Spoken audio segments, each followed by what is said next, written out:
ناظرین کرام، السلام علیکم ورحمۃ اللہ وبرکاتہ۔ امید کرتا ہوں کہ آپ لوگ خیریت سے ہوں گے۔ آج میں آپ لوگوں کو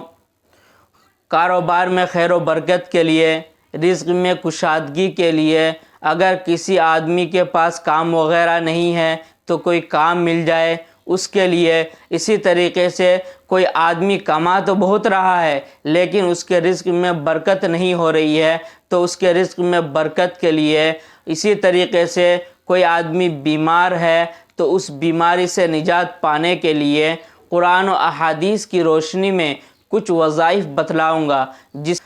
جس پر آپ عمل کریں گے تو انشاءاللہ آپ کو ضرور بھی ضرور فائدہ ہوگا۔ تو وظائف سننے سے پہلے میری آپ لوگوں سے گزارش ہے، اگر آپ میرے اس چینل میں پہلی مرتبہ آئے ہیں تو میرے اس چینل کو سبسکرائب کر دیجئے اور بیل آئیکن کو دبا دیجئے تاکہ اسی طریقے کا اسلامی معلومات کی ویڈیوز سب سے پہلے آپ تک پہنچتی رہے۔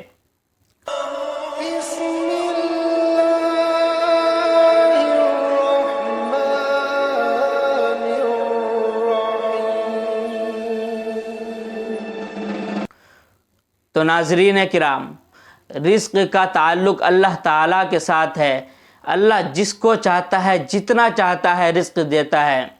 ہمارا اس کے فیصلے پر کوئی منصوبہ نہیں چل سکتا، اور ایک سچے پکے مسلمان کی یہی پہچان ہے کہ اللہ تبارک و تعالیٰ کے فیصلوں پر راضی ہو اور اللہ تبارک و تعالیٰ کے بارگاہ میں حاضر ہو کر پانچوں وقت کی نماز باجماعت ادا کرے، اور معوذتین یعنی سورہ فلق، سورہ ناس پابندی کے ساتھ پڑھے اور کثرت سے استغفار کرے اور تقوی اختیار کرے، کیونکہ اللہ تبارک و تعالیٰ نے قرآن مقدس میں فرمایا وَمَن يَتَّقِ اللَّهَ يَجْعَلْ لَهُ مَخْرَجًا وَيَرْزُقْهُ مِنْ حَيْثُ لَا يَحْتَسِبُ، کہ جو شخص تقوی اختیار کرتا ہے تو اللہ تبارک و تعالیٰ اس کے نجات کا راستہ نکال دیتا ہے اور اس کو ایسی جگہ سے رزق دیتا ہے جس کا اس کو وہم و گمان بھی نہیں ہوتا۔ تو ناظرین کرام، تو آج میں آپ لوگوں کو صرف 3 وظیفے بتلاؤں گا۔ تینوں میں سے کسی ایک پر بھی اگر آپ پابندی کے ساتھ عمل کر لیں گے تو انشاءاللہ آپ لوگوں کو ضرور فائدہ ہوگا۔ نمبر 1،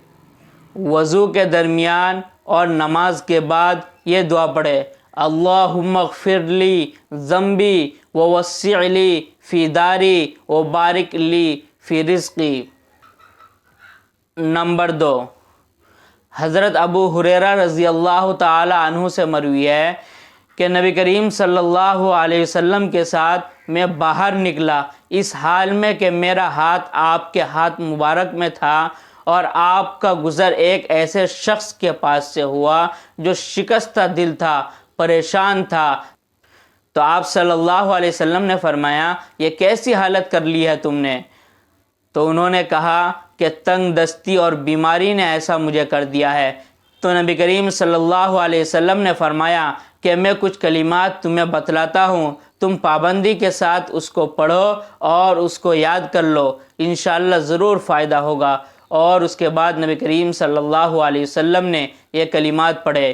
توکلت علی الحی الذی لا یموت والحمد للہ الذی لم یتخذ ولدا ولم یکن لہ شریک فی الملک ولم یکن لہ ولی من الذل وکبرہ تکبیرا۔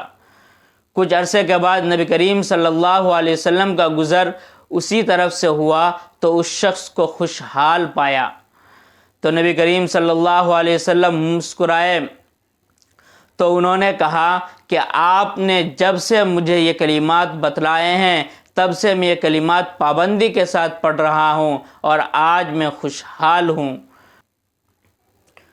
نمبر 3،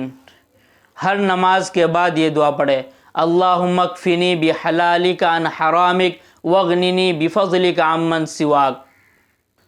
تو ناظرین کرام، جو وظائف میں نے بتلائے ہیں ان وظائف کو اگر آپ لوگ پابندی کے ساتھ پڑھیں گے تو انشاءاللہ آپ لوگوں کو ضرور فائدہ ہوگا۔